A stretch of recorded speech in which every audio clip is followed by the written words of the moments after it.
નમસ્કાર. વેબિનારમાં જોડાયેલ દરેકનું સ્વાગત છે. આજે ગિરનારી મંડળનો 745મો વેબિનાર છે. વક્તા છે અમદાવાદના ડૉક્ટર જયંત પુરોહિત સાહેબ, જેઓ આપણને આજે ચામડીના રોગોનું નિદાન અને સારવાર ભાગ 3 અંતર્ગત માથાના વાળની સમસ્યા જેવી કે ખોડો, વાળ ખરવા, સફેદ વાળ, ઉંદરી વગેરે ઉપર એટલે કે માથાના વાળની સમસ્યા વિશે વક્તવ્ય આપશે ડૉક્ટર જયંત પુરોહિત સાહેબ. ડૉક્ટર જયંત પુરોહિત સાહેબને વિનંતી કે તેઓ પોતાનું વક્તવ્ય હવે શરૂ કરી શકે છે. નમસ્કાર સર. જય ધન્વંતરી.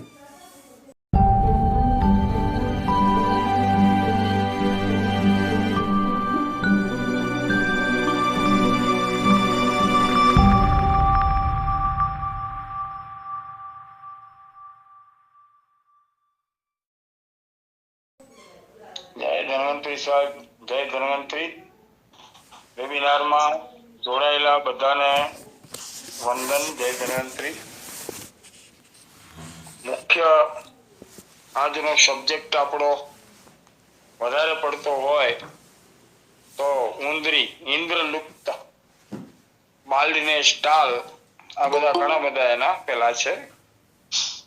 તેમજ ખોડો, ડેન્ડ્રફ, અને આયુર્વેદમાં આપણે જેમને વલીપલિત કહીએ છીએ એટલે અકાળે સફેદ વાળનું થવું. આ ત્રણ ઉપર આજનો આપણો મુખ્ય વિષય છે. સાથે સાથે ચામડી પણ એની સાથે સંકળાયેલી છે. એના વિશે વાતો કરતા પહેલા આયુર્વેદને નમસ્કાર કરી, વનસ્પતિને વંદના કરી અને આજના વેબિનારમાં આપણે આગળ વધીશું. ઓમ આયુર્વેદાય નમઃ.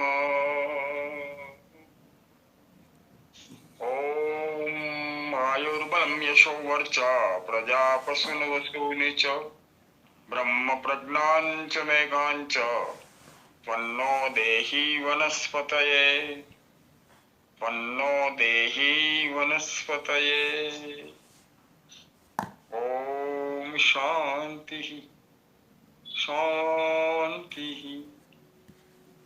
શાંતિ. મુખ્ય ચામડીના રોગો, 60 પ્રકારના રોગો વિશે ભાગ 1 માં આપણે વાતો કરી. એમાં જે ક્રમશ રહી ગયેલું હતું એ આપણે ભાગ 2 માં વાતો કરી અને ભાગ 3 માં એમની ચિકિત્સા અને સારવાર, ચિકિત્સા એટલે સારવાર, એના વિશે આપણે શરૂઆત કરતા જનરલ આપણે ઇન્દ્રલુપ્ત સુધી પહોંચેલા હતા કે અકાળે માથામાં ટાલ પડવી. એના વિશે આપણે પહેલા થોડી ચર્ચા કરીશું અને પછી એમની ચિકિત્સામાં જઈશું. તો આપણા ઋષિ મુનિઓએ એમના વિશે જે વાતો કરેલી છે, ઇન્દ્રવૃદ્ધા, ઘણા બધા નામથી આપણે એને સંબોધીએ છીએ, એવા ઋષિઓને વંદના કરશું આપણે. ક્ષુદ્ર રોગામ ષષ્ટિ સંખ્યામ હસ્તે અશ્વારદો વરદો શર્કરાભૂતમ ઇન્દ્રવૃદ્ધાપનશિકા વિત્ર વિવૃતદાંજલિ તથા વરાહ દ્રષ્ટો વાલ્મીકી કચ્છપી તિલકાલકમ. આ પ્રકારની આપણે જનરલ વાતો જોઈ ગયેલા છીએ અને આજે આપણે જેની રાહ જોઈ રહ્યા છીએ તેના વિશે વાતો કરીશું. સફેદ વાળ કોઈને ગમતા નથી.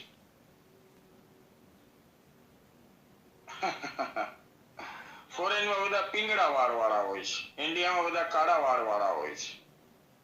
પછી આપણે એની કોપી કરીને ઘણા બધા જાતના કલર નાખીને બ્રાઉન શેપ આપીએ છીએ, જે વાળ ખરવાનું એક મહત્વનું કારણ છે.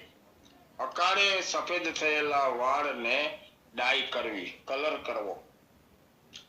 વાળને અંદરના જે હેર ફોલિંગ થતા હોય છે એમાં આ કલરનું એક રિએક્શન આવતું હોય છે.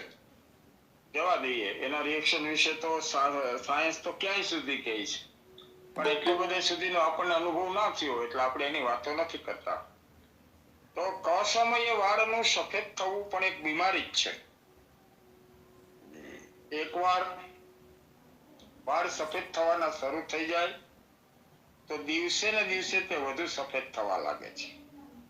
વાળની સુરક્ષામાં જો આપણે થોડા પણ સચેત રહીએ ને તો તેમાં કુદરતી સુંદરતા અને મજબૂતાઈ લાવી શકાય છે. પણ ભાગદોડવાળી જિંદગી, વાળની સારી દેખરેખ ન રાખવાના કારણો, પ્રદૂષણ,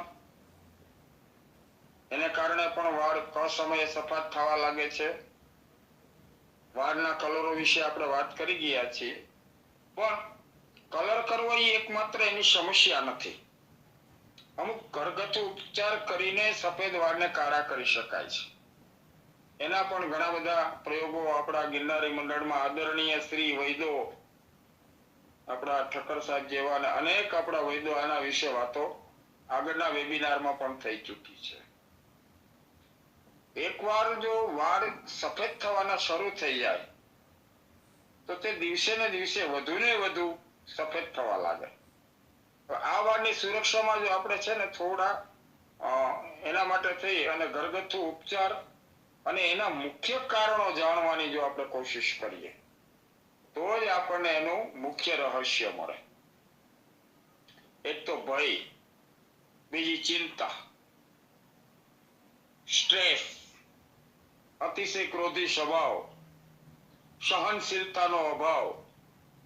5 પ્રકારના પિત્તમાંથી પાચક પિત્ત જ્યારે અમ્લ પિત્તનું સ્વરૂપ ધારણ કરે અને એને કારણે થતી એસિડિક પ્રોબ્લેમ્સ, આપણો જે ખોરાક હોય ને એમાં અમ્લતા વધી જતી હોય છે. તો પાચક પિત્ત અમ્લ બનવાની શરૂઆત કરે તો પણ વાળ સફેદ થવાની સમસ્યા, હેર ફોલિંગ થવાની સમસ્યા, આ બધા જ ની અંદર એક પિત્ત પણ જવાબદાર છે, સ્ટ્રેસ જવાબદાર છે, ભયભીત જીવન જવાબદાર છે. આપણે બોલીએ છીએ ને આહાર, નિદ્રા, ભય, દાંપત્યમ. આ બધી વસ્તુમાં જેટલો વધારો કરીએ એટલો વધારો થાય, જેટલું ઘટાડો કરીએ એટલો ઘટાડો થાય. પણ એનું એક બેલેન્સ જીવનની અંદર જો આ 4 સ્લોગન, જે 4 સૂત્રો છે ને એની ઉપરનું વ્યક્તિનું બેલેન્સ હોય, વિરુદ્ધ આહારથી જે માણસ દૂર રહેતું હોય, નહીં ખાવાના ખાદ્ય પદાર્થોથી જે માણસ દૂર રહેતા હોય, વાસી અનડાઇજેશન સિસ્ટમને શરૂઆત વાસી અન્નથી થાય અને જ્યારે અનડાઇજેશન સિસ્ટમ સ્ટાર્ટ થાય પછી એસિડિક ગેસ્ટ્રાઇટિસ, એસિડિક ને ગેસ્ટ્રાઇટિસ બોડીની અંદર ઉત્પન્ન થાય એટલે ભય આવે ના આવે. ભયના ઘણા બધા બીજા આપણે ચિત્તભ્રમ છે, આપણા જે આગળના વેબિનાર આપણે જે લીધા છે માનસિક રોગોના, એમાં પણ ભય શબ્દ આવે જ છે. પણ ભય કેટલી જગ્યાએ છે હું ના કહી શકું, અલ્પ બુદ્ધિ થાય છે ત્યાંના માટે ખાલી ભય ઉપરના 5 વેબિનાર થાય. તો જીવનને આપણે કેવું બનાવીએ તો વાળ ખરતા બંધ થાય? તો કે ધૈર્યતા, ધીરજ. જે વ્યક્તિ ધીર ગંભીર હશે ને આવા લોકોને વાળની સમસ્યા ઓછી હશે. તમે જોઈ લેજો, શાંત પ્રકૃતિ, શાંતિથી બોલવું. અને આવા લોકો ઉગ્ર થાય ને, ઉગ્ર થાય તો પછી એને ઠંડા કરવા મુશ્કેલ થઈ જતા હોય છે.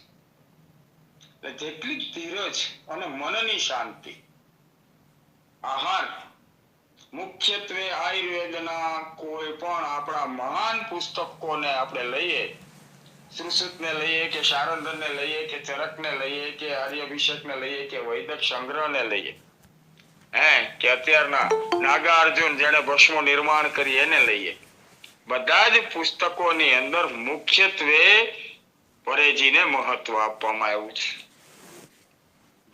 શાસ્ત્ર તો ત્યાં સુધી કહે છે કે જે વ્યક્તિ પરેજી પાડે એને કોઈ દવા ખાવાની જરૂરત જ નથી રહેતી. પણ આધુનિક યુગમાં આટલું બધું આપણે નથી કરી શકતા. તો હેર ફોલિંગના પ્રોબ્લેમ વાળી વ્યક્તિએ ખાસ તો કોન્સન્ટ્રેશન કરવું જોઈએ. ચિત્તની એકાગ્રતા, ચિત્તની એકાગ્રતા જે કરી શકે ને એની અંદર ધૈર્ય આવે, અને ધૈર્ય આવે તો પણ હેર ફોલિંગમાં ફાયદો થાય. એક બીજું ચિંતા. તો આજે 80% લોકો ચિંતાગ્રસ્ત જીવન જીવતા હોય છે. હેર ફોલિંગ માટે બહુ જવાબદાર છે. એના ઘણા કારણો હોય છે. સંતાનોને સ્ટડી કરાવવું, એ પ્રમાણે નોકરી હોય, સર્વિસ હોય, બિઝનેસ હોય,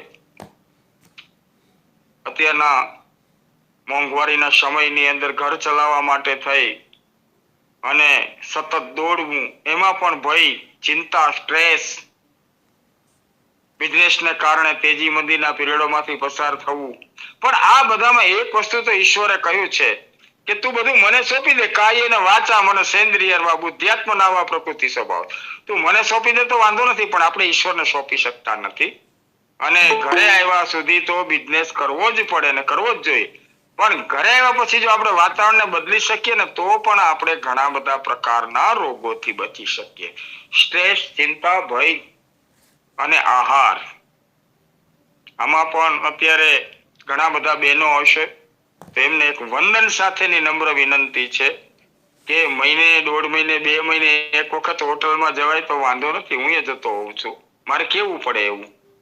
પણ બને ત્યાં સુધી ઘરની અંદરનો ખોરાક એટલો સરસ મજાનો સાત્વિક અને એવો ખોરાકને આહાર આપણે લઈએ તો આપણે અનેક પ્રકારના ઇન્દ્રલુપ્ત, ખરતા વાળ, સફેદ વાળ, આ બધાની અંદર આખા વિશ્વની તંદુરસ્તીની જવાબદારી માતાઓની છે, બહેનોની છે.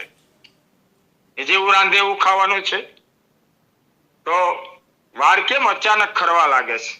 એના પણ ઘણા બધા કારણો હોય છે. વાળ તૂટવાની, ખરવાની સમસ્યાઓ, એમાંથી બચવું એના માટે આપણે વાતો કરી.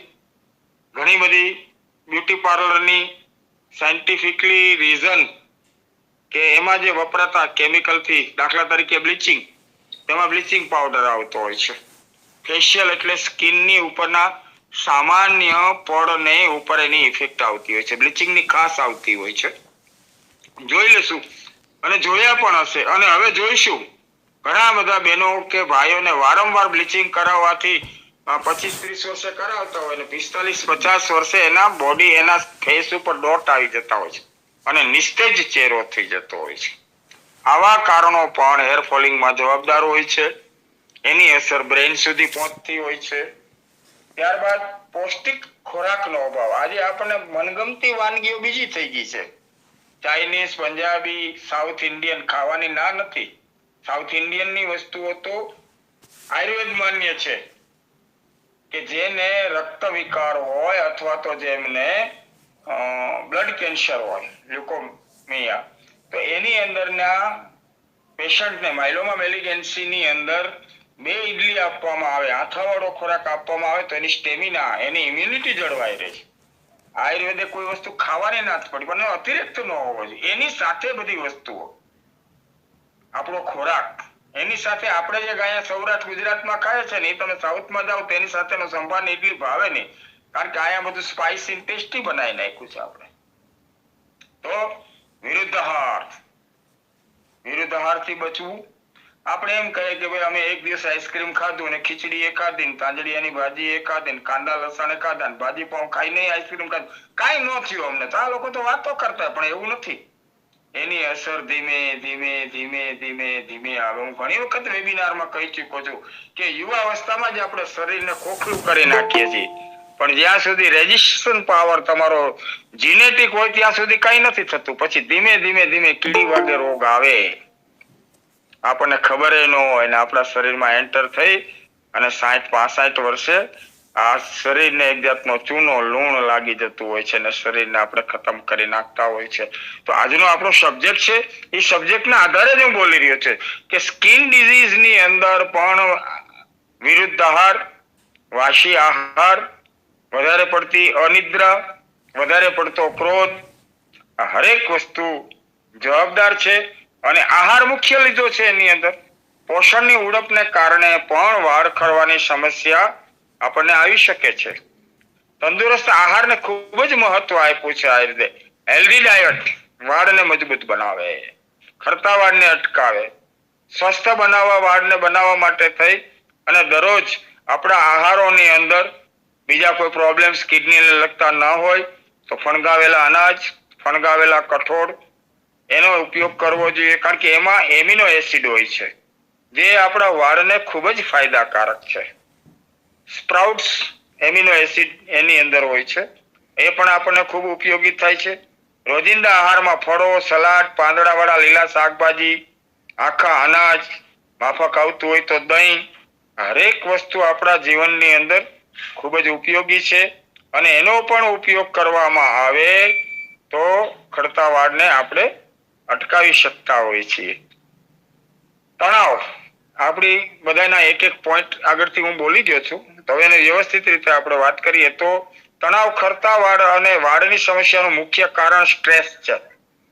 આજની વધતી સ્પર્ધાના યુગમાં તણાવથી બચવું અને આપણા શારીરિક અને માનસિક સ્વાસ્થ્ય ઉપરાંત તે આપણા વાળની ઉપર અસર કરે છે.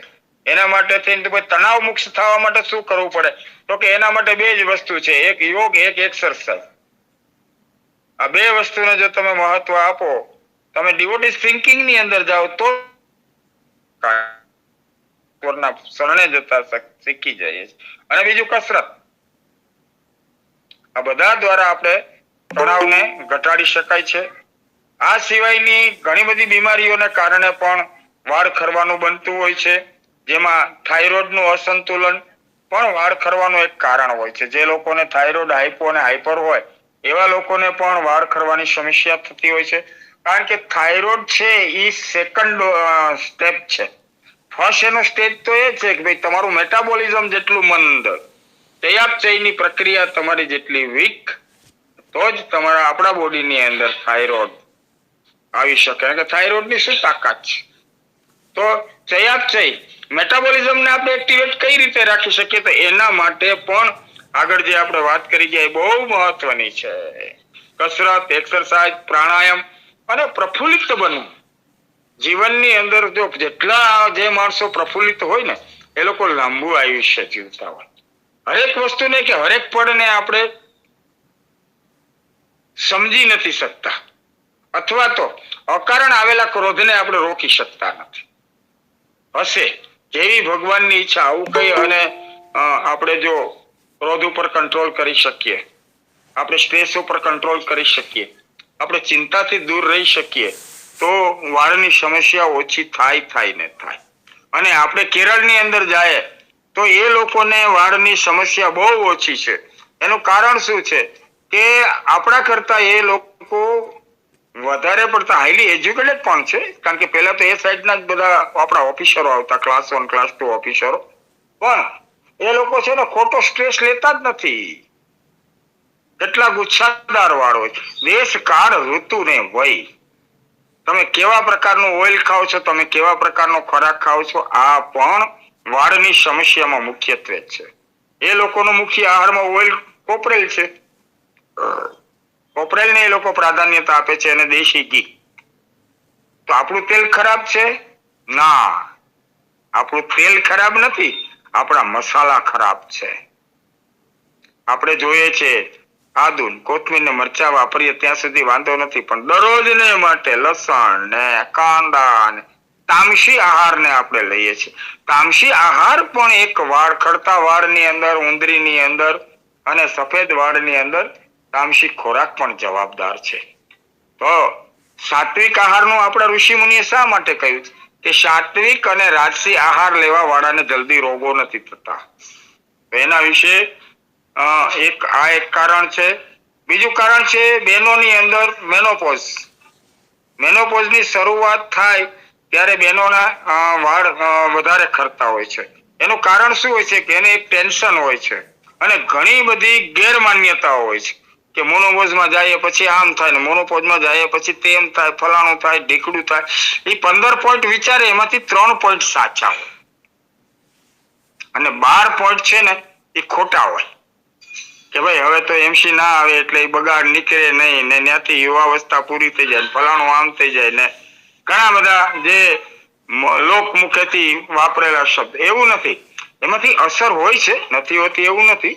એની પણ 3% અસર હોય છે, જેને આપણે 15% ગણી લેતા હોય છે. તો મોનોપોઝમાં ગયા પછી, મેનોપોઝની સ્થિતિમાં આવ્યા પછી પણ એક આ કારણ હોય છે. એટલે જ મેનોપોઝમાં જતી વખતે વધારે પડતું લાગણીશીલ બનવાની જરૂર છે. જે બહેનો લાગણીશીલ હોય છે, એટલે લાગણી એટલે ક્રોધ વિનાના, અતિશય લાગણી પછી નકામી, એ વિશે પછી વાતો કરશું. તો લાગણીશીલ બનવાથી પણ મોનોપોઝની સ્થિતિને કોઈ પણ જાતની ચિંતા કે સ્ટ્રેસ વિના જો એને આપણે સમજી શકીએ તો પણ હેર ફોલિંગ માંથી બચી શકાય છે. ત્રીજું કારણ છે ગર્ભાવસ્થા.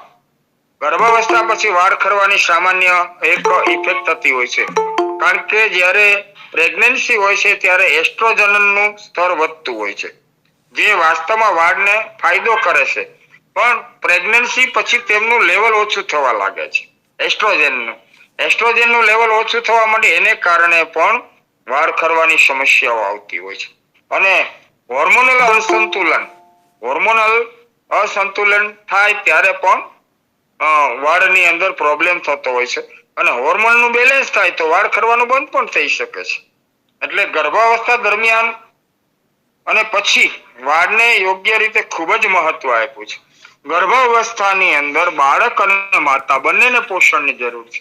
તો પ્રેગ્નન્સી અવસ્થાની અંદર ઘણી બધી આપણી રૂઢિચુસ્ત વાતો છે, આને હેડ આવી છે, આને ખોરાક નથી આવતો. ફોરેનમાં કોઈને હેડ જ નથી છે. આપણા આયુર્વેદના એનો પણ એનો ઉલ્લેખ છે, પણ એ એક માનસિકતા છે. માતાને જે હોય પુત્રીમાં આવે, પણ માતાએ જ માનસિક રીતે હેડ નક્કી કરેલી હોય કે મને બાળક રહે એટલે ઉલટી થાય સામાન્ય. એના વિશે આપણે એના વેબિનારમાં વાંચી લેવાનું, સાંભળી લેવાનું. એનું કારણ એ હોય છે કે બાળકની ગ્રોથ જ્યારે વધે ત્યારે એક પ્રકારની 1.5 મહિના પછી સૂગ એટલે અંદરથી એક ખરાબ દુર્ગંધ ઉત્પન્ન થાય ને એને કારણે ઉલટીઓ થતી, પણ એ કાયમી નથી હોતી. પણ ઘણા લોકો પછી એનું આપણે કાયમી સ્વીકારી લેતા. આજે એનો વિષય નથી એટલે એમાં બહુ ડીપ નથી જતો. તો ગર્ભાવસ્થાની અંદર શું કરીશું આપણે કે આપણા ગર્ભ અવસ્થા પછી મુખ્યત્વે માતાને વીકનેસ વધારે હોય, એમાં ખાસ કરીને પોષણ પૂરું લઈ શકતી ના હોય માં, પરાણે નોકરી ધંધોય ઘણા બધા કરવા પડતા હોય, પૈસે ટકે સુખી હોય એને તો વાંધો નથી, મિડલ ક્લાસને વાંધો નથી. અને ઘણી વખત એ લોકોની કરેલું પરિશ્રમ એને નોર્મલ ડિલિવરી સુધી લઈ જઈ શકતું હોય છે, પણ એને પૌષ્ટિક આહારની જરૂર છે. બેને આહાર આપ્યા પછી જ્યારે પ્રાઇમરી પારા કે સેકન્ડ પારા કે થર્ડ પારા જે હોય, જ્યારે બેબી ડિસ્ચાર્જ થાય પછીનો જે એમસી પિરિયડનો સ્રાવ થાય એ પછી માતાની અંદર સખત વીકનેસ આવી જતી હોય છે. એ સમયની અંદર એને પૌષ્ટિક આહારની જરૂર હોય છે. એટલે બાળકના જન્મ પછી પણ વાળ ખરતા થઈ જતા હોય છે. અને એમાંય ઘણા બધા બીજા કારણો પણ છે, પણ આપણે થોડું સંક્ષિપ્તમાં લેશું નહીતર વળી પાછું આના 2 વેબિનાર થશે. તો ત્યારે શું કરવું જોઈએ તો કે ભાઈ પૌષ્ટિક આહાર, દહીં, દૂધ, ઘી, માખણ, છાશમાં 1.5 મહિનો 1.5 મહિનો સુધી દહીં ન લઈ શકાય, પણ સીઝર ન હોય તો ઘી, માખણ, છાશ આ બધું લેવું. ગાયની મોડી છાશ લેવી. બાળકને કેવું અનુરૂપ થાય છે એવો આહાર લેવો. અને ખોટો સ્ટ્રેસ ના લેવો કે હું આ ખાઈશ તો આ થઈ જશે ને આ ખાઈ તો. અમે તો 21 દિવસની અંદર બધું માતાને થોડું થોડું ખવડાવ. 1 ચમચી ખવડાવવાનું, કારેલાનું શાક 1 ચમચી ખવડાવવાનું, ગવારનું શાક 1 ચમચી ખવડાવવાનું. ન ખાવ તો બાળક ગવાર તમે ખાવ, ગવાર વાતુલ છે એટલે એના કારણે બાળકને પેટમાં દુખે. પણ 25 દિવસ કે 30 દિવસના સમયમાં આપણે અત્યારે નથી ભાવતા ને, બહેનોને શાક નથી ભાવતા, તકલીફ ને આ છે. અને પેલા બધાય બહેનોને હરતું ફરતું હળદર મીઠા વાળું શાક આપે એ ખાય અને એ બાળકને ડાયજેસ્ટ થઈ જાય. વિષયની બહાર થોડો ગયો તો પાછો અંદર આવી જાઉં છું. તો જેટલો બહેનો પૌષ્ટિક આહાર ગર્ભ અવસ્થામાં અને બાળકને જન્મ આપ્યા પછી જેટલો એ ખોરાક લેવામાં આવે તો એને કારણે પણ આપણા ખરતા વાળને રોકી શકાય છે. વાળને ચુસ્ત રીતે બાંધવાનું બહેનોએ ટાળવું જોઈએ. ઘણી બધી અત્યારે આપણે હેરસ્ટાઇલ બનાવવા માટે થઈને એને ગરમી હીટ આપવામાં આવે અને એની અંદર કરલી બનાવવામાં આવે અને એમાં ઘણા બધા બાહ્ય સૌંદર્ય તો ક્ષણિક છે અને આ બધું સૌંદર્ય ની પરાકાષ્ઠા 20 થી 35 સુધી જ હોય છે. પછી ઉંમર વધ્યા પછી જે સ્થિતિ આવે એ જોઈને એમ થાય કે 20 વર્ષે આવું બધું ના કરાયું હોત તો સારું હોત. બેનો માફ કરજો, હોય તો અત્યારે વેબિનારમાં હશે જ ઘણા બધા, પણ જે વાળને નુકસાન કરતી ક્રિયાઓ, બીજું કારણ વાળની અંદર દર અઠવાડિયે એક વખત તમે 15 થી 20 મિનિટ સુધી કોપરેલની મસાજ, આ ખૂબ મહત્વનું છે. તો વાળને ચુસ્ત રીતે બાંધવાનું આપણે ટાળવું જોઈએ અને વાળને અતિશય બાંધીને પોની કે તેલ બનાવો તો એવું કરવાનું પણ ટાળવું જોઈએ. વાળ જેટલા લાંબા થાય એટલા એ ધીમે ધીમે ધીમે ધીમે એની જળ મજબૂત થતા હોય છે. તો વધારે પડતા વાળને બાંધવાથી પણ હેર ફોલિંગ બેનોમાં વધારે થતું હોય છે. વારંવાર વાળ ધોવા, ઘણા લોકોને આદત હોય છે, સાહેબ મારે તો દરરોજ માથું ધોવું પડે, મને દરરોજ માથું ધોવું તો જ મને સંતોષ થાય. આ રોંગ છે. દરરોજ વાળને ધોવા એટલે ઠંડુ પાણી નાખીએ ત્યાં સુધી વાંધો નથી, પણ અનેક પ્રકારના સાબુઓનો ઉપયોગ કરીએ તો પણ વાળ ખરવાની સમસ્યા વારંવાર વાળ ધોવાને કારણે પણ થતી હોય છે. અને એમાં પણ આપણે હેર પ્રોડક્ટ, અનેક પ્રકારની હેર પ્રોડક્ટનો ઉપયોગ કરતા હોય છે અને એની એડવર્ટાઇઝ આપણને એના તરફનું આપણને એક આકર્ષણ થાય, એટ્રેક્શન થાય. ફલાણાનું શેમ્પુ એટલે બેસ્ટ, વાળને નુકસાન નથી કરતું. 2 વર્ષ વાપર્યા પછી ખબર પડે કે નુકસાન શું થયું, તો આપણે ક્યાં કંપની ઉપર કેસ કરી શકીએ છીએ? ના, ન્યાય તો મળતો જ નથી આપણને, અને એવું આપણે કરવાની જરૂર નથી, એમાં આપણે નથી જતા. તો હાનિકારક રસાયણો વાળને નુકસાન પહોંચાડે છે અને એને કારણે પણ વાળ ખરવાની શરૂ થતી. મુખ્ય વાત આપણે આજના વિષયમાં જે લખ્યું છે એ પ્રમાણે ડેન્ડ્રફ, ખોડો. ખોડો છે એની અંદર એક પ્રકારના બેક્ટેરિયા હોય છે અને ડેન્ડ્રફની અંદર વાળ ખરવા લાગતા હોય છે. આ માટે સ્કેલ્પ તરીકે આપણે વાળની સફાઈનું ખાસ ધ્યાન રાખીએ અને એવી વસ્તુનો ઉપયોગ કરીએ કે જે તેલી હોય. શેમ્પુ હોય તો હર્બલ હોય, અથવા તો એના માટેના ઘણા બધા આપણે આગળ વાતો કરશું.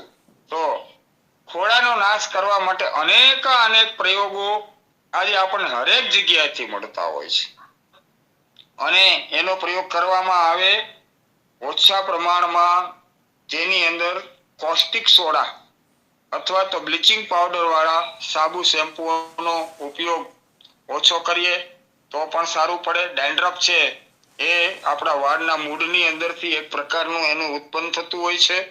તો અને એની અંદરથી પછી વાળની અંદર આપણે હાથ ફેરવીએ ને તો સામાન્ય વ્હાઈટ કલરનો પાવડર જેવી ભૂકી આપણી દેશી ભાષામાં ખરતી હોય છે. તો આ બધી જ વાતોને આપણે ધ્યાનમાં લઈ અને આજના વેબિનારમાં આપણે સમજણપૂર્વક આગળ વધવું જોઈએ. સ્વચ્છતા એ બેસ્ટ છે અને સ્વચ્છતા છે એ મુખ્યત્વે છે. વધારે પડતું આપણને કહેવામાં આવ્યું છે તડકે ના ફરવું, વધારે પડતું એસીમાં પણ ના રહેવું, વધારે પડતા ઋતુને માણવાની જ જરૂર છે, ઋતુને માણવી જ જોઈએ, પણ એની પણ એક કેપેસિટી હોય અને એ પ્રમાણે ઊંઘ વ્યવસ્થિત લેવી, આહાર નિદ્રા, ભયથી અભયમ સંસ્કૃતિ, અભય બનવાની કોશિશ કરવાની. હરેક વસ્તુ છે ભય તો બધાને હોય, એમાં આપણી બાલ્ય અવસ્થામાં વધારે હોય, પછી યુવા અવસ્થામાં આપણે થોડા સ્ટેબલ થઈએ અને વૃદ્ધાવસ્થામાં તમામ અનુભવના આધારે આપણે વધારે પડતા ભયભીત નથી હોતા. તો ભય અને દાંપત્ય જીવન આ બધાના જે આપણા નિયમો છે એ પ્રમાણે આપણે ચાલશું તો ખૂબ સરસ મજાનું આપણને પરિણામ મળી શકે છે. ખોડો ડેન્ડ્રફ, આયુર્વેદમાં એને અરુશિંકા કહેવામાં આવે છે. અરુણસિક્કા એટલે ખોડો. કોઈ પણ ચામડીના રોગો, એમાંય માથાના રોગો, હરેક જગ્યાએ બહુ મહત્વ જો આપ્યું હોય ને શાસ્ત્રએ, તો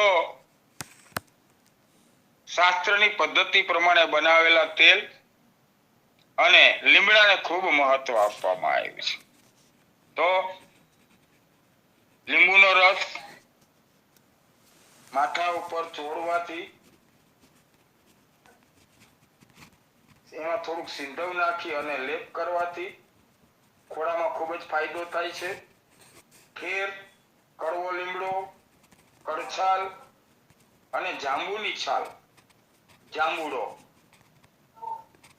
એટલે રાવણાની છાલ, આ બધાને વાટી ગૌમૂત્ર અને સિંધવમાં મેળવી અને તેનો લેપ કરવાથી પણ ખોડામાં ખૂબ જ સરસ મજાનું પરિણામ મળતું હોય છે.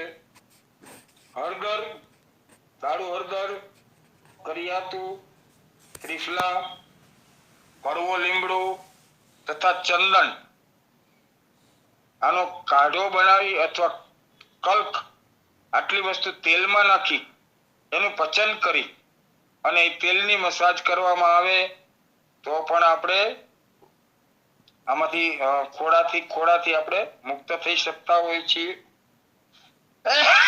ત્યારબાદ અઘેડીને અઘેડો અલગ છે, સાહેબે આપણને સમજાવેલું છે, આદરણીય મિત્તલિયા સાહેબે.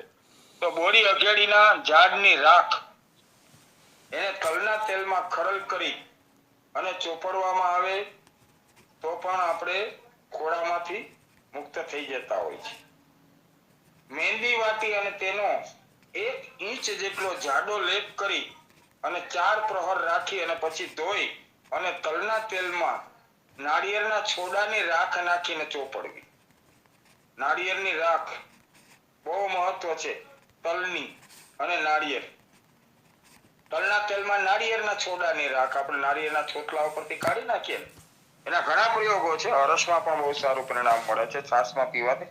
પણ અહીંયા આપણે એ નાળિયેરના છોડાની રાખમાં તલનું તેલ મેળવી અને પેલા મહેંદીથી રાખી થોડી વાર લેપ અને લેપને કાઢી અને તલના તેલમાં નાળિયેરના છોડા નાખી માથું ધોઈ અને એ લગાડવામાં આવે તો પણ આપણે ખોડામાંથી મુક્ત મળતા હોય છે. શંખજીરું, ચીકણી સોપારી અને સફેદ કાથો, આ બધી જ વસ્તુનું ચૂર્ણ માખણમાં ખરલ કરીને ચોપડવામાં આવે તો પણ ખોડામાં ખૂબ જ ફાયદો થાય છે. ખોડા વિશે આપણે જો વાત કરીએ તો મુખ્યત્વે આ બધા જ પ્રયોગો અત્યારે જેટલા આપણે વાંચ્યા તેલીય પદાર્થ ને આમાં વધારે મહત્વ આપવાનું. માખણ છે, ઘી છે, તલ છે, તલનું તેલ છે, કોપરેલ છે, આ બધું શું કામ કે એકદમ માથું છે ને એમાં વૃક્ષતા હોય એટલે માથું તરત જ કોરું થઈ જાય. માથું ધોઈ લીધા પછી 5 મિનિટ પછી આપણે હાથ ફેરવીએ તો કોરું પડી ગયું હોય. કોપરેલ ઘસીએ ને તો 2 મિનિટમાં કોપરેલ એબ્ઝોર્બ થઈ જતું હોય, અંદર ચૂસાઈ જતું હોય. આવી સ્થિતિના લોકોએ દરરોજ એરંડિયું ઘસવું જોઈએ. એરંડિયું છે એ જલ્દી એબ્ઝોર્બ થાય પણ સિદ્ધ હોવાને કારણે ધીમે ધીમે અંદર ઉતરે અને જેવી રીતે ઉદય જે જગ્યાએ નીકળતી ત્યાં સતત પાણીનો માર રાખવામાં આવે તો એ પાણીના કારણે ઉદય આગળ નથી વધતી. એમ જેટલું તેલ ને મસાજ આપણે વાળના છિદ્રો, માથાના વાળના છિદ્રોને કાયમી માટે ઓઇલની મસાજ કરવામાં આવે તો એમાંથી આપણને આ એક જ રોગ નહીં, ખરતા વાળ, સફેદ વાળ અને અરુણસિકા એટલે ખોડો, આ બધાની અંદર ખૂબ જ ફાયદો કરતો હોય છે. માખણની અંદર તો ચીકણી સોપારી, સફેદ કાથો અને શંખજીરું આ નાખી અને એનો લેપ કરવામાં આવે તો પણ સરસ પરિણામ મળતું હોય છે. ત્યારબાદ ગેરુ અને કાળી તુલસીના પાંદડા એકત્ર વાટીને ચોળવા. સોના ગેરુ જે આપણે મટકા પાણીના પીએ છીએ ને એની ઉપર જે કલર કરવા માટે ગેરુનો ઉપયોગ થતો હોય એ ગેરુ અને કાળી તુલસીના પાન આ બેને એકત્ર વાટી એનો લેપ કરવામાં આવે તો પણ ખોડામાંથી બચી શકાય છે. તલના પાંદડાની રાખ, તલેસરા, આનો તો બહુ મહત્વ છે. તલના પાંદડાની રાખ ઘણી જગ્યાએ આપણે એનો અનુભવ કરેલો છે. ઇન્દ્રલુપ્ત આપણે માથાની ટાલની અંદર ગયા વખતે આપણે એના પ્રયોગો લીધા હતા, એમાં પણ એના પાંદડા વિશે ખૂબ સરસ વાત આવી હતી. તો તલેસરા અથવા તલના પાંદડા એની રાખ તલના તેલમાં ખરલ કરીને ચોપડવી અને એ જ રાખ સૂકી ખરજ ઉપર ને લીંબુના રસમાં ચોપડવી. જ્યાં ખજવાળ આવતી હોય અને માથું એકદમ સૂકું રહેતું હોય એ લોકોએ અને માથામાં ખજવાળ આવતી હોય તો પણ એમાં ખૂબ જ સરસ મજાનું પરિણામ મળે છે. બીજું લીંબુ અને મરવાના પાંદડાનો રસ ચોપડવામાં આવે તો પણ ખૂબ જ ફાયદો થતો હોય છે. ત્યારબાદ ગોળને તવા ઉપર બાળી અને એની રાખ કરી અને માખણમાં ખરલ કરીને ચોપડવામાં આવે તો પણ ખોળાની અંદર ખૂબ જ સરસ મજાનું પરિણામ મળતું હોય છે. અમુક વસ્તુ છે જે ડેન્જરસ પ્રયોગો છે એને આપણે અહીં નથી લીધા ખોળાની અંદર. આની અંદર જે કંઈ પ્રયોગો લીધા છે લગભગ શાસ્ત્રીય પ્રયોગો છે અને ઘરગથ્થુ રીતે આપણે જો આવો પ્રયોગ કરીએ તો ખોળાથી બચીએ. હેર ફોલિંગ થવાનું એક કારણ છે ડેન્ડ્રફ, અને એને કારણે થઈ અને આપણે ખરતા વાળને અટકાવી શકીએ. મુખ્ય આજનો વિષયમાં આપણે ખરતા વાળ અને ખોડો આ બે વિષયો આપણે ઘણી બધી વ્યવસ્થિત રીતે વાતો કરી. ઇન્દ્રલુપ્ત જે છે જે માથામાં પડતી ઉંદરી અને ટાલ, એમાં રીંગણીનો સ્વરસ અથવા ચણોઠીના મૂળ અથવા એના ફળ આનો મધમાં લેપ કરવામાં આવે તો પણ સરસ મજાનું એમાં પરિણામ મળતું હોય છે. ત્યારબાદ હાથી દાંત અત્યારે તો ઓરિજિનલ મળવા મુશ્કેલ છે અને એના પર બેન્ડ પણ છે, એટલે આ પ્રયોગને આપણે અહીંયા છોડી દઈશું. પણ કટુપટોલના પાંદડાનો રસ માથા ઉપર ચોડવામાં આવે અથવા તો જ્યાં ઇન્દ્રલુપ્ત હોય ત્યાં કટુપટોલના પાંદડાનો રસ લગાડવાથી પણ આપણે ઇન્દ્રલુપ્ત એટલે અકાળે પડેલી ટાલમાંથી બચી શકાતું હોય છે. ગોખરું, તલના ફૂલ, મધ અને ઘી આ સમાન ભાગ લઈ અને આ પદાર્થનો લેપ કરવાથી પણ ઇન્દ્રલુપ્તમાં સરસ પરિણામ મળતું હોય છે. પણ એક વાતને આપણે અહીં નોંધ લઈશું કે એના માટે થઈ અને આપણે મુખ્યત્વે ધીરજ, તપશ્ચર્યા, ધીરજ અને તપશ્ચર્યા. આપણે એક પ્રયોગ કોઈ કહ્યું, એક ડોક્ટર સાહેબે આપણને કહ્યું, એટલે કે આપણા વૈદ સાહેબે કહ્યું કે આ પ્રયોગ તમે અઠવાડિયું કરો, તો અઠવાડિયામાં ન આવે તો પ્રયોગ નથી છોડી દેવાનો. કે વૈદનો કહેલો પ્રયોગ પણ એ શાસ્ત્રાર્થે હોય છે, શાસ્ત્રાર્થે જ હોય છે. અને શાસ્ત્રમાં લખેલી કોઈ વાત, હું ખોટો હોઈ શકું પણ શાસ્ત્રમાં લખેલું ક્યારેય ખોટું ન હોય. હવે આપણે જેમ આગળ વાત કરી ગયા આહાર નિદ્રા ભય એના વિશેની જેટલી વાતો કરી એ અહીંયા લાગુ પડે છે. પરેજી, વમન, વિરેચન ને લંઘન આમાંથી જેટલું થાય એટલું કરવું જોઈએ અને પછી દવા ચાલુ કરવી જોઈએ. આપણે 4 દિવસ દવા ખાઈએ, 5મે દિવસે હોટલ અથવા સગાવાલાને ત્યાં મેરેજ પ્રસંગોની અંદર પરેજીનો ભંગ કરતા હોય છે. શાસ્ત્રની અંદર આપેલી કોઈ વાત ક્યારે ખોટી ન હોય. શાસ્ત્રને શાસ્ત્ર જ કહેવાય. ભારતની અંદર આપણે ગુજરાતમાં 1 અને 1 એટલે 2 થાય. ઇંગ્લિશમાં 1 + 1 એટલે કે 2.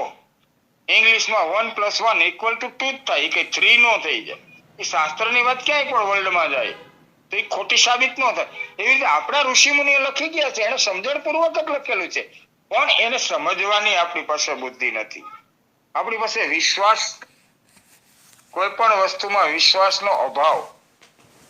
આજે પેશન્ટ તરીકે બીજી 1-2 મિનિટ બીજી વાત લઉં છું તો પેશન્ટ તરીકે પેશન્ટ કોઈ પણ વૈદ્યો પાસે આવતા હોય તો વૈદ્યોની એક જ ઈચ્છા હોય કે આમને સારું થાય. એને સારું થશે તો 5 જણાને કહેશે કે અમારા આદરણીય વિનોદભાઈ ઠક્કર સાહેબની દવાથી મને સારું થઈ ગયું, કે ઘણા બધા આપણા વૈદ્યોના દવાથી સારું થઈ ગયું. એ અમારે મહત્વનું હોય છે, પૈસા મહત્વના નથી હોતા. પણ આપણે શાસ્ત્રને સમજીને તપશ્ચર્યા, ભરોસો અને વિશ્વાસ સાથે કોઈ પણ દવાઓ કરવાની છે. આજે ચિકિત્સા મારી કોઈ પણ મારા વેબિનારમાં ચિકિત્સાઓ બતાવવામાં આવે જ છે, પણ એ ચિકિત્સાનો પ્રયોગ કરતા પહેલા આપણે 10 મિનિટ પોતાને વિચારવાની જરૂર છે કે હું શું કરું તો મને સારું થાય, હું શું કરું તો મારા વાળ ખરતા બંધ થાય, હું શું કરું તો મને ખોડો ના થાય. ઇન્દ્રલુપ્તિની અંદર કેવી રીતે દવા લગાડવાનું મને કહ્યું હતું, એની સાથે શું પરેજી, સાત્વિક આહાર, આહાર નિદ્રા ભય આમાંથી મુક્ત બનો, સંયમ નિયમનું પાલન કરી અને દવા કરવામાં આવે તો પરિણામ આપણને ખૂબ જ સારું મળવાની શક્યતા હોય. છતાં હું 80% એટલા માટે કહું છું કે પ્રાકૃતિક, જીનેટિક, હેરિડિટીમાં આવેલું પ્રાકૃતિક આપણે આપણો not able to control from stress, કોઈ પણ વસ્તુ ઉપરનો આપણો અનકંટ્રોલ હોય તો પણ આપણે રોગને નથી સારો કરી શકતા. તો સાત્વિક ખોરાક લેવો, સાત્વિક વિચારો લેવા, સાત્વિક જગ્યાએ બેસવું, ધીરજનો અભાવ હોય તો ધીરજને કેળવવાની કોશિશ કર. સ્વભાવ બદલાતો નથી પણ ધીરજ લાવી શકાય. ધીરજને થોડી કેળવી શકાય. આવી રીતે કોઈ પણ પ્રયોગો કરવામાં આવે. કારણ કે આજનો વિષય એવો છે. હેર ફોલિંગ ચિંતા સાથે જવાબદાર છે. ખરતા વાળમાં મુખ્યત્વે હોય તો સ્ટ્રેસ, ચિંતા, ભય અને ક્રોધ, સહન શક્તિનો અભાવ. રોડ ઉપર આપણે જાતા હોય ને આપણો કઈ વાંક ન હોય અને સેજ કોકની સાયકલ આપણા એક્ટિવા કે એની સાથે સેજ તપ થાય ને તો એ એવું નહીં વિચારે કે મારી ભૂલ છે. પૈસા વાળા છે ને, આપણી સાયકલ ના વાળા તો એને દેખાતા જ ન હોય, બેફામ જ ચલાવે, ભૂલ તમારી તોય. આ એક પ્રકારનો ક્રોધ, વિકૃતિ, માનસિક ઘણી બધી પ્રકારની એમાં વિકૃતિઓ છે. એમાં આપણે નથી જતા, આપણે આપણા વિષયમાં રહી. તો વિશ્વાસ, ભરોસો અને તપશ્ચર્યા સાથે કોઈ પણ પ્રયોગ કરવો. આદરણીય આપણા વૈદ્યોએ કોઈ પ્રયોગ આપ્યો હોય અને અઠવાડિયા 10 દિવસમાં ન સારું થાય તેવું નહીં સમજવાનું કે આ પ્રયોગ ખોટો છે. 10 દિવસ, 15 દિવસ, 20 દિવસ, 25 દિવસ ધીમે એમાં કઈક સુધારો આવે. ના આવે તો રિપીટ એમને જ પાછા પૂછો कि त्रिपाठी सर आपने जो ऑयल दिया था उसमें लगाया लेकिन रिजल्ट नहीं तो अब साथ में क्या शुरू करे. ઠક્કર સાહેબ હોય તો એમને કહો કે સાહેબ હવે આમાં શું આપણે સુધારો કરીએ તો મને રિઝલ્ટ ચોઈટારો. કારણ કે આયુર્વેદ શાસ્ત્રની અંદર પણ એવું છે કે એક ને એક રોગના અનેક પ્રયોગો. આપણે ખોડાની વાત કરી તો એની અંદર મેં 10 પ્રકારના ખોડાની ઔષધિઓ બતાવી. તો આ ઔષધિઓમાંથી કોને કઈ ઔષધિ લાગુ પડે, નોબડી એન્ડ જજ, યુ એન્ડ મી. આપણને કોઈને ખબર નથી કે આ કોને લાગુ પડશે અને કયો પ્રયોગ કોને લાગુ પડશે. એ તાસીર પ્રમાણે વૈદ્યના માર્ગદર્શન નીચે કરવામાં આવે તો એમાં વધારે સારું પરિણામ એટલા માટે કે તાસીર અને ઋતુ, દેશ, કાળ, ઋતુ અને પોતાની પ્રકૃતિ એ પ્રમાણે આપણે કોઈ પણ પ્રયોગને હાથમાં લઈશું ને તો એમાં સરસ મજાનું પરિણામ મળી શકે છે. તો ખોડો અને ઇન્દ્રલુપ્ત આ બે વસ્તુની અંદર આપણે આગળ વધીએ તો કટુપટોળના પાંદડા એનો રસ ચોડવામાં આવે. જેટલી જગ્યામાં 1 રૂપિયા જેટલું અથવા તો લાંબુ એવું 3 ઇંચ બાય 1 ઇંચ જેટલું આપણે ઇન્દ્રલુપ્ત હોય ન્યાય એ ચોડવામાં આવે તો પણ સરસ મજાનું પરિણામ મળે છે. ગોખરું, તલના ફૂલ, મધ અને ઘી આ પદાર્થો સમાન લઈ, જો અહીંયા મધ ને ઘી બાહ્ય પ્રયોગમાં લીધા એટલે એને સમાન લેવાના છે, સમભાગ લેવાના છે. ખાવામાં આપણે વિષમભાગ લેતા હોઈએ છીએ એટલે અહીંયા એને સમભાગ લઈ અને એનો લેપ લાંબો સમય સુધી કરવામાં આવે તો પણ ઇન્દ્રલુપ્ત એટલે કે માથાની ટાલમાં ખૂબ જ સરસ મજાનું પરિણામ મળતું હોય છે. ત્યાર પછી જાય, કરંજ, વાયવર્ણો અને કરેણ આ ચારેય ઔષધ હમણાં આપણા આદરણીય મિતલિયા સાહેબના સુગંધી વનસ્પતિઓના વેબિનારમાં આવી ગયેલી આ ચારેય વસ્તુ છે. હવે ત્યાં સાહેબે તો આપણે એના બોટોનિકલ સહિત એના નામ જણાવ્યા હતા, એના વિશેની થોડી વાતો કરી હશે, પણ મુખ્યત્વે આ સુગંધી વનસ્પતિઓમાં જાય, કરંજ, વાયવર્ણો અને કરેણ આના રસમાં તેલ નાખી અને પચન કરી અને તે ચોપડવામાં આવે તો રિઝલ્ટ મળે. આ મારો સ્વાનુભૂત પ્રયોગ છે. જાય, કરંજ, ત્રીજી વખત બોલું છું, વાયવર્ણો અને કરેણ આ બધું જ મળી જાય અને આ બધાને આપણે તલના તેલમાં નાખી અને સિદ્ધ કરવું. ઘણી વખત આપણે એની વાત કરી ચૂક્યા છે કે પચન કરવું એટલે કે એ આપણે આ બધી વસ્તુ લીલી મળી જ જાય છે એ લાવી અને એને ખાંડીને ચટણી બનાવી હોય એટલે એ કલ્ક કહેવાય. એ કલ્ક અંદર નાખી અને પછી તેલને ગરમ કરવાનું શરૂ કરો તો ધીમે ધીમે એકદમ ધીમી આંચ ઉપર તેલને પકવતા જ્યારે ધ્રુપકી હોય ત્યાં સુધી વાંધો નહીં, પણ પછી ધ્રુપકી પડવાની બંધ કરે અને તેલ આડું અવળું ભાગવા માંડે ત્યારે સમજવાનું કે અંદર નાખેલા કલ્કના વનસ્પતિના તમામ તત્વો તેલમાં આવી ગયા છે અને હવે આને બંધ ન કરીએ તો પછી વનસ્પતિનું તત્વ બળી જાય. એટલે તેલ જ્યારે છેલ્લે આડું અવળું ભાગવા માંડે ત્યારે નિશ્ચય ઉતારવું, એક દિવસ એને ઠંડુ થવા દેવું, પછી પાતળા કપડાથી ગાળી લેવું અને પછી જાડા કપડાથી ગાળી અને આ તેલનો ઉપયોગ કરવામાં આવે. આમાં થોડોક એક સુધારો ચંદન પાવડરનો આપણે કરીએ તો થોડોક ચંદનનો પાવડર પણ નાખવો એટલે આના ઉપયોગથી ખરતા વાળ, સફેદ વાળ અને ઇન્દ્રલુપ્ત માથાની અંદર થતી એક પ્રકારનો તાલ ઉંદરી રોગ છે. આ નાની અવસ્થામાં છે. 60 વર્ષે ચોપડીએ તો એમાં પછી વાળ ન આવે પણ માથાનું તેજ વધે એટલે તેલ છે એ એબ્ઝોર્બ ન થાય. ચામડી પાકી ગઈ એટલે આપણે થોડાક આપણે લાઈટ વાળા દેખાય પણ ત્યાં આ પ્રયોગ નથી કરવાનો. આ ફક્ત ઇન્દ્રલુપ્ત ની અંદર અકાળે થયેલી ટાલ, અકાળે થયેલા સફેદ વાળ, એની અંદર આના પ્રયોગો કરવાના છે. તો રાત્રિ જાસ્વંદીના ફૂલ અથવા પાંદડા, જાસ્વંદી એટલે જાસૂદ, જાસૂદના પાંદડા ચોળવાથી પણ સરસ મજાનું પરિણામ મળતું હોય છે. ત્યારબાદ કમળ, જેઠીમધ, લીંડી પીપર, ચંદન અને નાનું કમળ. નાના કમળને પોયણા અને મોટું કમળ એટલે આપણે લોટસ જેને કહીએ છીએ ઈ કુમુદ, અને આને પોયણા આપણે કમિજેલા હતા ત્યારે જાનારને બધાને જોવા મળ્યા હતા રસ્તામાં. તો એનો પ્રયોગ એક ભાગ આ બધું વસ્તુ લઈ અને આમળાના રસમાં એને સિદ્ધ કરી અને એ તેલ ચોપડવામાં આવે તો સર્વ પ્રકારના મસ્તક રોગ, તમામ પ્રકારના માથાના દુખાવા સહિત અને ઇન્દ્રલોક, ખરતાવાળ અને આમળા એવા એટલે અકાળે સફેદ થયેલા વાળની અંદર પણ સરસ મજાનું પરિણામ આપણને આની અંદર મળે છે.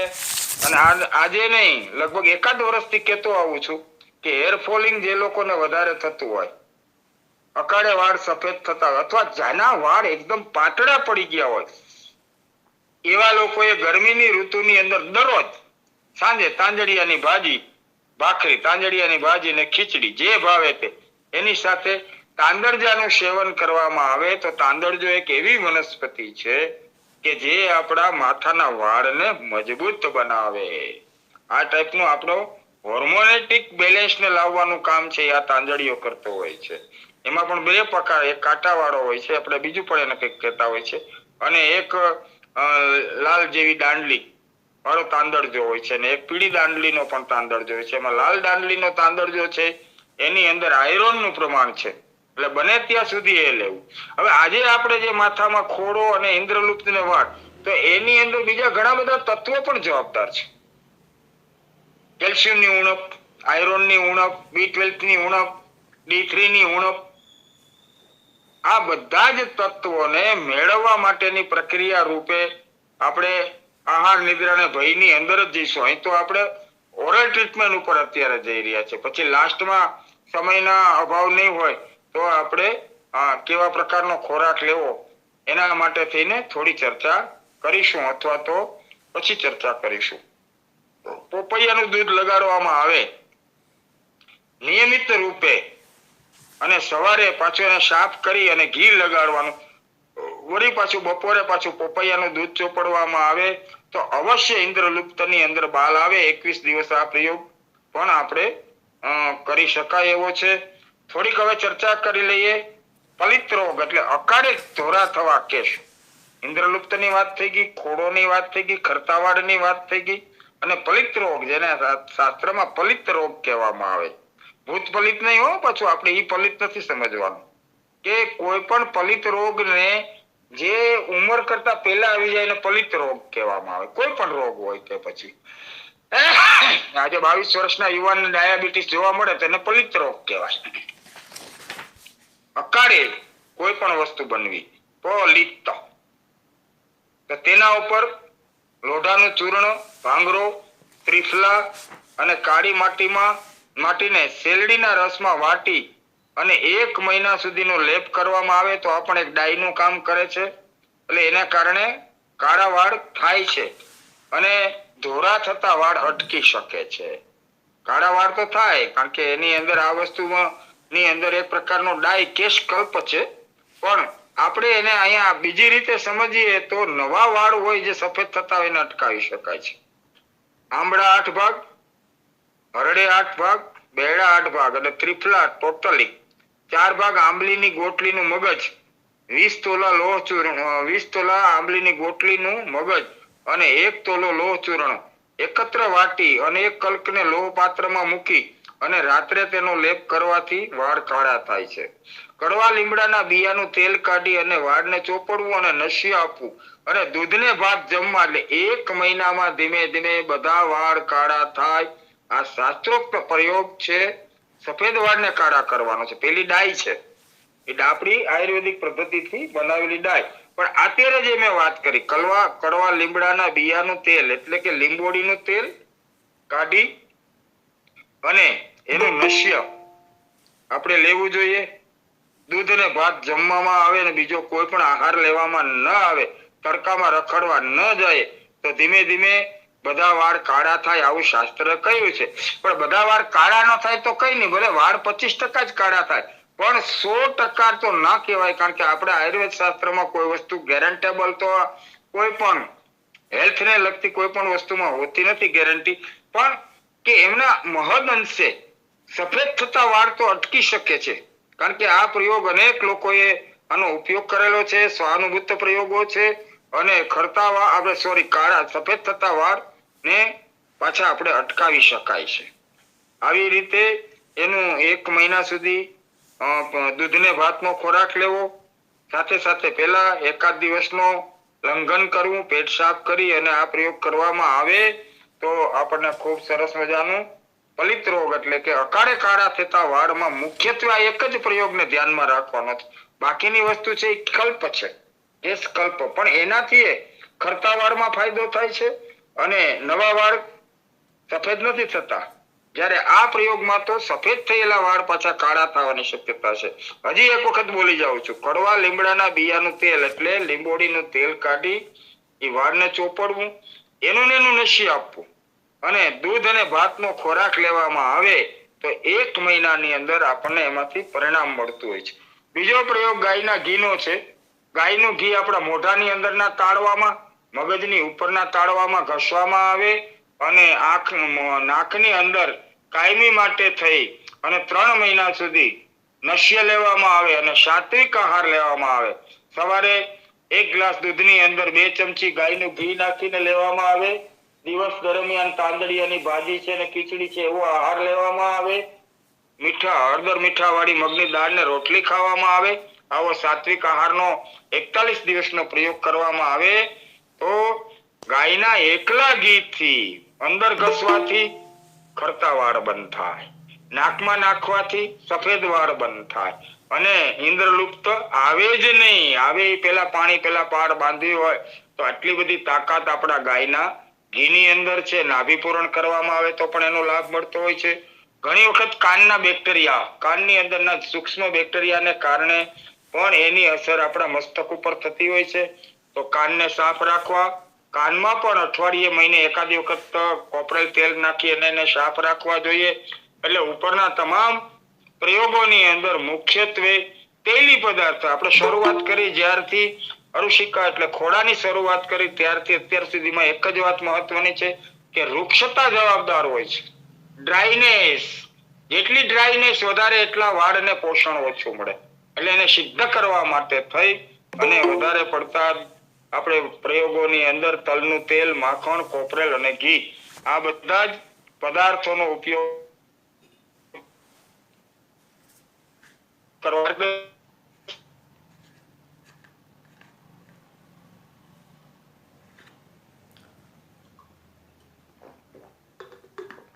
આજના વેબિનારમાં આપણે પોતપોતાના અનુભવોને લઈશું.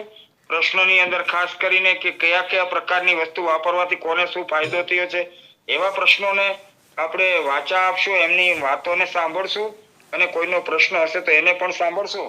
તો આજના વેબિનારને પૂર્ણ કરતા સર્વત્ર સુખિનઃ સંતુ સર્વે સંતુ નિરામય સર્વે ભદ્રાણિ પશ્યન્તુ મા કશ્ચિત દુઃખમાપ્યુનાથ.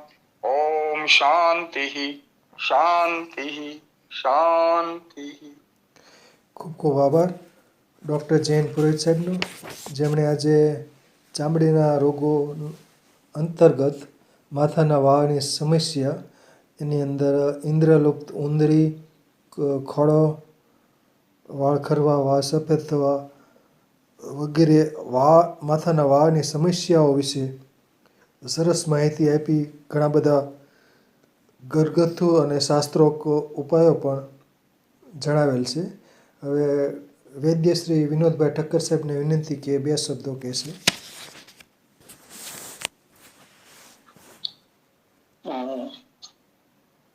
જય ધન્વંતરી, જય શ્રી કૃષ્ણ. પુરોહિત સાહેબ પ્રણામ. આપે નમસ્કાર. આપે જે આજે માથાના કેશ એટલે વાળ વાળની સમસ્યા ઉપર જે વાત કરી, આપની અનુમતિ સાથે આ ગિરનારી મંડળના સભ્યોને મારે થોડીક વિશિષ્ટ રીતે પણ વાત કરવી છે. વાળ ખરવા, વાળ અકાળે, સફેદ થવા અને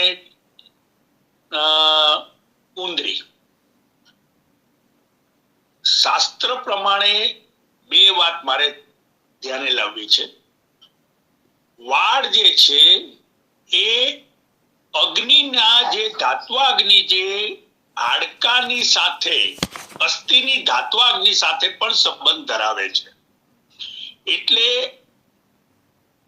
વાળ ખરતા હોય અથવા વાળની અંદર અમુક વિકૃતિ, જેમ કે સફેદ વહેલા થઈ જવા, એક વાળમાં બે વાળ ફૂટવા એટલે ફંટાવા, એ આવા બધા જે થાય તો વાળની ચિંતા એકલી નથી કરવાની.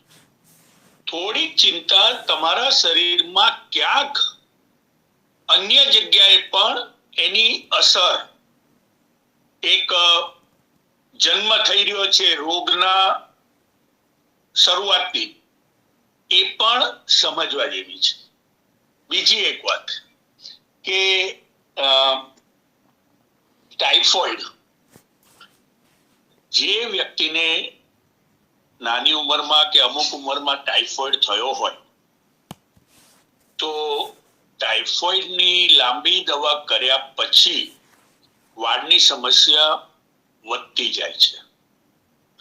ત્રીજી વાત કે આજના જે કોસ્મેટિકો જે છે અને બજારું તેલ, અગાઉ પણ અમારે આ વાત આપણે ગિરનારી મંડળમાં મેં મૂકી છે કે જે તેલમાં ચિકાસ ના હોય એ તેલ કેશ્ય ન કહેવાય. આજે વાળમાં ચિકાસ આવે તો લોકોને ગમતું નથી, એટલે જે તેલમાં ચિકાસ ન હોય એ કેશ્ય ન કહેવાય. આમાં ઘણું બધું કહી દઉં છું. તલનું તેલ, કોપરેલ, આ બધા તેલો, જરૂર પડે તો દિવેલ, આ બધા તેલો ચિકાસ વાળા હોય તો વાળને માવજત કરવામાં બહુ સારું કામ કરે છે. અને ચોથી વસ્તુ, બહેનોને અગાઉ પણ એકવાર આપણે અગાઉના વેબિનારમાં પુરોહિત સાહેબે બી કીધું હતું, હોર્મોન્સ, ઇલેક્ટ્રોલાઇટ્સ અને અંદર ઘણા બધા પ્રજીવિકાઓ, આ વિટામિન્સ, આની ક્ષતિ, ઉણપ આ પણ તપાસવી જોઈએ. વિશેષ ન કહેતા વિરામ લઈશ. અસ્તુ. સરસ સરસ. હવે ત્રિપાઠી સાહેબને વિનંતી કે બે શબ્દો કહેશે. त्रिपाठी साहिब। बहुत बहुत धन्यवाद सर। आदरणीय पुरोहित साहब को प्रणाम करते हुए उनको साधुवाद देता हूँ। बहुत ही अच्छा रहा, बड़ी ही समग्रता के साथ विविध जो तथ्य हैं और विविध अंग उपांग हैं इस पर्टिकुलर रोग के, उसको कवर किया गया है। कहीं न कहीं जो बालों का झड़ना है वो अगर देखा जाए तो शुष्कता के कारण बहुत होता है, और आजकल की जो जीवनचर्या है वो कहीं न कहीं इसको और बढ़ावा दे रही है। बालों को अक्सर दिखाव में खुला रखना, जिसके कारण बाल शुष्क हो जाते हैं। उसके अलावा विविध प्रकार के, जिस प्रकार आदरणीय पुरोहित साहब ने बताया है, विविध प्रकार के जो केमिकल्स यूज होते हैं, शैम्पूज यूज होते हैं, वो भी इसको शुष्कता देते हैं। रुक्षता के कारण ही डैंड्रफ भी होता है, और इस वायु जो है इसका बढ़ना, जो हमारे आजकल के खान पान की चीजें हैं वो वायु को बढ़ाने वाली है, और उसके कारण भी शरीर में शुष्कता व्याप्त होती है।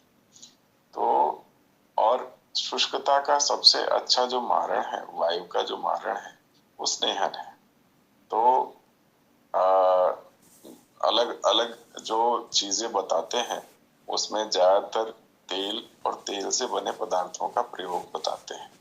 अब उसमें कुछ विशिष्ट समस्याएं हों, जैसे मान लीजिए कि कुछ बैक्टीरियल इन्फेक्शन हो, फंगल इन्फेक्शन हो, तो वैसे में कुछ ऐसी औषधियों का प्रयोग, जैसा कि आदरणीय पुरोहित साहब ने बताया, चाहे वो नीम के तेल का प्रयोग हो या नीम की खड़ का प्रयोग हो या फिर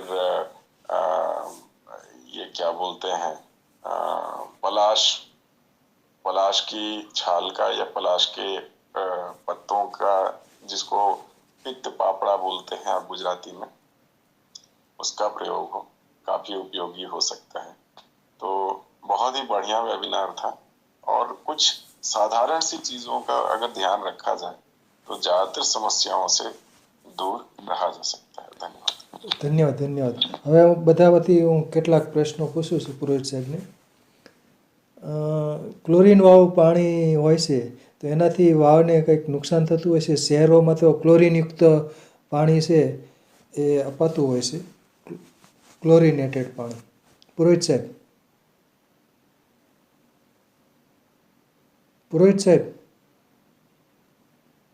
પુરોહિત સાહેબ,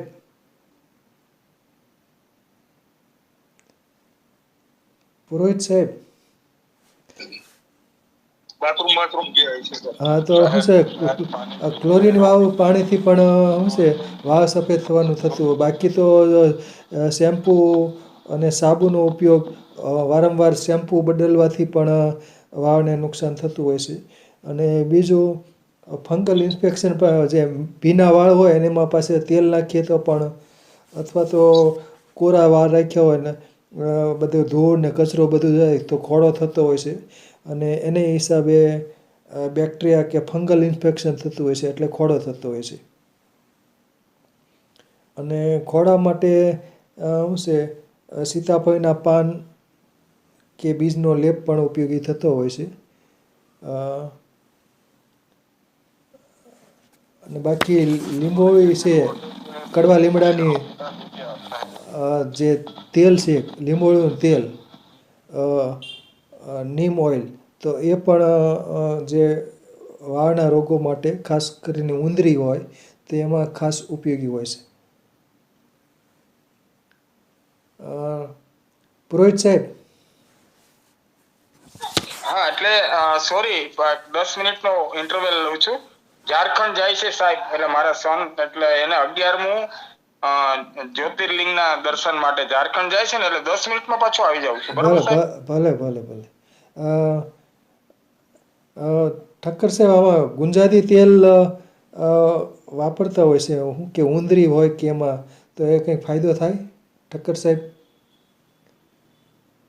ગુંજાદી તેલ શાસ્ત્રોક્ત રીતે બનાવ્યું હોય તો અવશ્ય એમાં કામ કરે. અને ગુંજાદી તેલ ની સાથે રસવંતી જો અંદર થોડી મિક્સ કરીને લગાડીને લેપ જેવું બનાવીને કરીએ તો વિશેષ લાભ થાય. એક વાત મારે જરા કહેવી છે, આમ તો પુરોહિત સાહેબની અનુમતિ સિવાય કેવી વ્યાજબી નથી, પણ હું માનું છું કે જાગૃતિ અને સમજદારી માટે કદાચ આ વાત ઉપયોગી બને. જે વાળના 3 રોગો આપણે જે આજના વિષયમાં ચર્ચા થયા એમાં એક જે આવ્યું એ ખોડો. તો ડિફરન્શિયલ ડાયગ્નોસિસ ની વાત મારે કરવાની છે. જ્યારે કફ વધે ત્યારે ખોડો થાય, જ્યારે વાયુ વધે ત્યારે વાળ ખરવાની સમસ્યા થાય, અને જ્યારે પિત્ત વધે ત્યારે અકાળે વાળ સફેદ થવા માંડે. આ ડિફરન્શિયલ ડાયગ્નોસિસ એટલે જે પ્રકૃતિની હું હંમેશા વાત કરું છું એ આ સંદર્ભે જ કરતો હોઉં છું.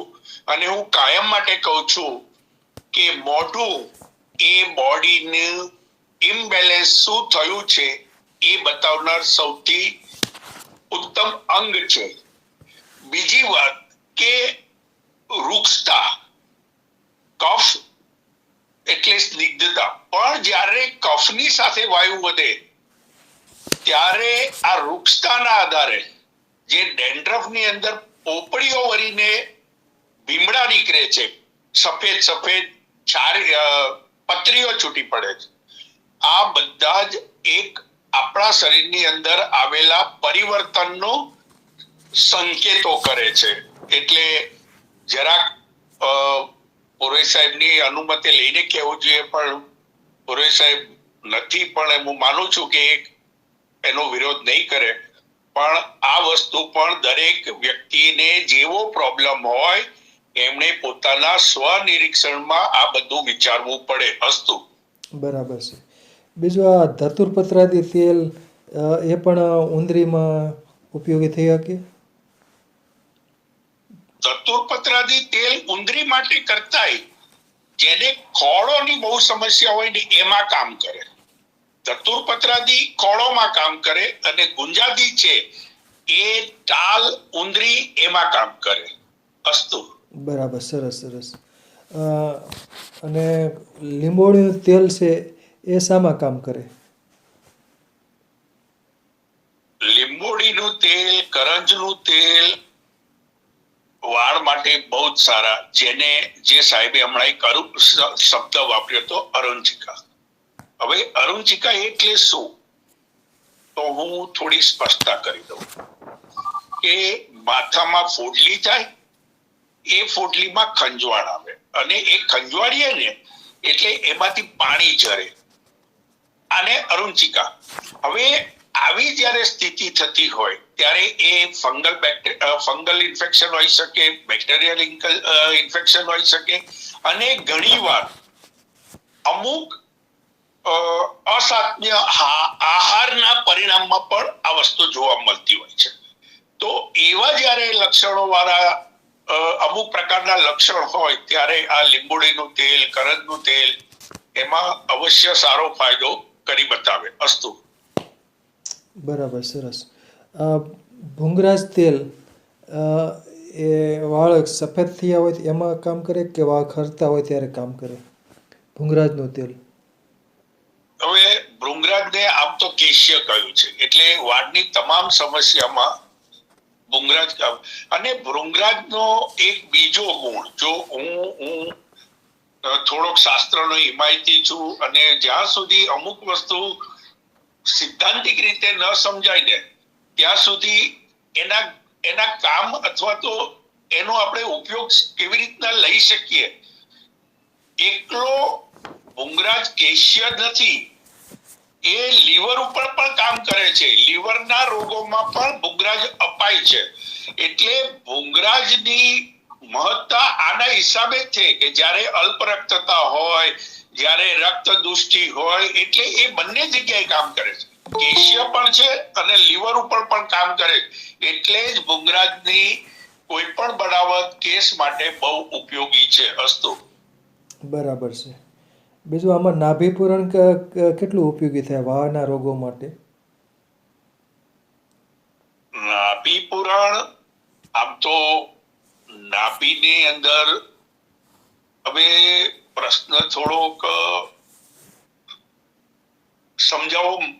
એમાં તેલ છે ને બધા વાપરી શકાય ને ન વાપરી શકાય ને ક્યારે વાપરી શકાય ને ન વાપરી શકાય એ સિદ્ધાંતની વાત આવે.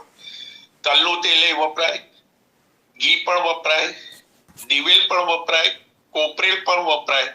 એટલે કઈ સમસ્યામાં આપણે નાભી પૂરણ કરીએ છીએ ને શું લાભ લેવા કરીએ છીએ એ વિચારીને નાભી પૂરણનો લાભ.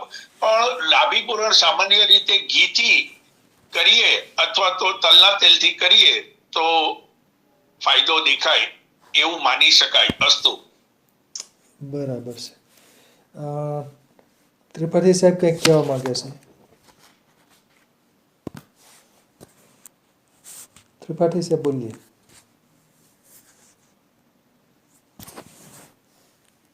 जी हाथ ऐसे ही रह गया था एक्चुअली, कुछ कहना नहीं है। अच्छा अच्छा अच्छा, सरस।